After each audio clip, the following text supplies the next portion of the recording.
दोस्तों, महाभारत के युद्ध का सबसे क्रूरतम दृश्य अभिमन्यु की मृत्यु का है। जब कोई अकेला योद्धा अभिमन्यु को हराने में सफल नहीं होता तो बड़े बड़े महारथी एक साथ अभिमन्यु पर युद्ध नीति के खिलाफ हमला कर देते हैं और उनका बड़े ही बेरहमी से वध कर देते हैं। लेकिन दोस्तों, भगवान श्री कृष्ण को यह सब पहले से ही पता था। वो जानते थे कि युद्ध के 13वें दिन वो लड़ता हुआ वीर गति को प्राप्त हो जाएगा। श्री कृष्ण चाहते तो उन्हें बचा सकते थे, लेकिन उन्होंने ऐसा नहीं किया।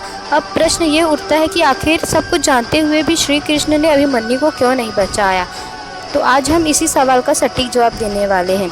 इसके 2 कारण हैं और पहला कारण ये है कि जब अधर्म बढ़ जाता है तो देवता और हरि नारायण अधर्म का नाश करने के लिए पृथ्वी पर जन्म लेते हैं।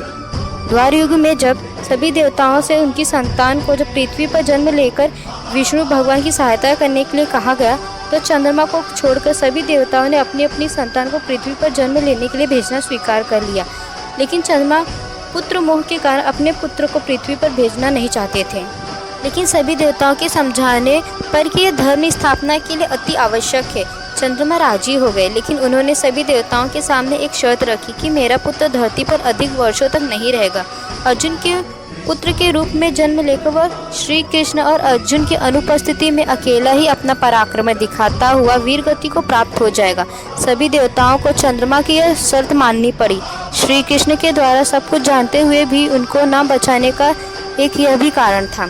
इसके अलावा दूसरा कारण यह था कि अर्जुन अपने सामने अपने ही सगे संबंधियों को देख अपनी पूर्ण क्षमता से युद्ध नहीं कर पा रहे थे। पांडवों को अधर्मियों के आगे कमजोर देख श्री कृष्ण ने अभिमन्यु को न बचाकर पांडवों में नई ऊर्जा का संचार किया। इसके अतिरिक्त श्री कृष्ण जानते थे कि कौरव युद्ध नीति का उल्लंघन कर अभिमन्यु का वध करेंगे, जिसके बाद श्री कृष्ण ने भी कौरवों को छल से मरवाया, जो कि धर्म की जीत के लिए अति आवश्यक था। इसी कारण महज 16 वर्ष की उम्र में अभिमन्यु लड़ता हुआ वीर गति को प्राप्त हो गए। यही 2 मुख्य कारण थे जिसकी वजह से श्री कृष्ण ने अभिमन्यु को नहीं बचाया। आपको वीडियो अच्छी लगी हो तो चैनल को सब्सक्राइब और वीडियो को लाइक कर दें।